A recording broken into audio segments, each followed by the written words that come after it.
আসসালামু আলাইকুম। আমি বর্তমানে আছি এখন চরপেশন নতুন বাস স্ট্যান্ড, এটা মুখারবান্দার এখানে। সরকার যখন পতন হয় তারপরেই সেই সাবেক বাস স্ট্যান্ড, যেটা চরপেশন বাজারের দক্ষিণ দিকে, ওখানে নিয়ে নেওয়া হয়। কিন্তু নতুন যে বাস স্ট্যান্ড, এই বাস স্ট্যান্ড এখানে পরিবেশটা এতটাই খারাপ হয়ে গেছে যে আসলে এখানে রক্ষণাবেক্ষণ করার মতো কোনো পরিস্থিতি নাই। তাই আপনাদের মাধ্যমে একটু শেয়ার করলাম বিষয়টা, আমি একটু দেখাচ্ছি আপনাদের।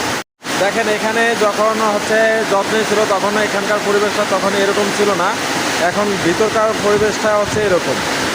দেখেন কীরকম হয়ে গেছে। যত্নে থাকলে যে জিনিসটা হয় সেই জিনিসটা নাই, এখানে ছিল না আমাদের স্থান। আর এই যে পানি পড়তেছে উপর থেকে, যদিও এই পাইপটা যদি সামনের দিকে দিয়ে দেওয়া হয় তাহলে এই পানিটা এখানে পড়তো না। আসলে এখানে এখনও চট্টগ্রামে যে বাস, এই বাসগুলো এখানে থাকে, কিন্তু আসলে তারপরে এখানে যত্নহীন অবস্থা পড়ে আছে। কি বিশাল জায়গা,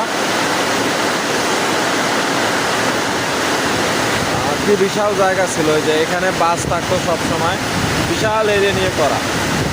যদিও আমি আপনাদের একটা সাইড দেখাচ্ছি, কিন্তু এখন অবহেলার কারণে এই জায়গাগুলো পরিত্যক্ত হিসাবে পড়ে আছে। আমি আরেকটু সামনে গিয়ে দেখি, যদিও বৃষ্টি পড়ে দেখানোর সুযোগটা হচ্ছে না। তারপর আমি সামনের সাইডে যদি একটু না দেখাই তাহলে আপনারা বুঝতে পারবেন না যে আসলে বাস স্ট্যান্ডটা কেমন ছিল। যদিও এখানে প্রচুর বৃষ্টি হচ্ছে, বৃষ্টির ভিতরে আমি একটু দেখানোর চেষ্টা করতেছি।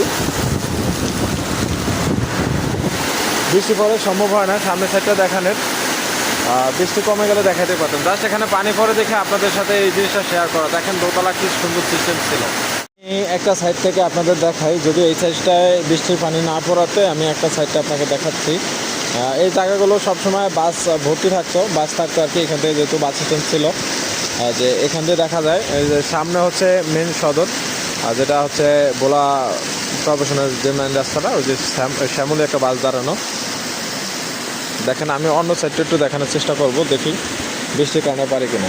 এটা টার্মিনালের পূর্ব সাইড, যে সামনে এই যে দেখা যায় এই জায়গাটা থেকে সবসময় বাস ছাড়তো। যে এখানে যদি গাছ গাছগুলো লেগে দেখা যায় না, এই যে টিনের একটা ঘর দেখা যায়, এখান থেকে বাস ছাড়তো। এখান দিয়ে বাস এখনও আছে। বৃষ্টির পরে বাসটার পরিবেশে মেন সদর ছিল, কি সুন্দর একটা পরিবেশ ছিল, কিন্তু আসলে রক্ষণাবেক্ষণের কারণে এখন এটা অবহেলায় পড়ে রয়েছে আর কি, এরকম।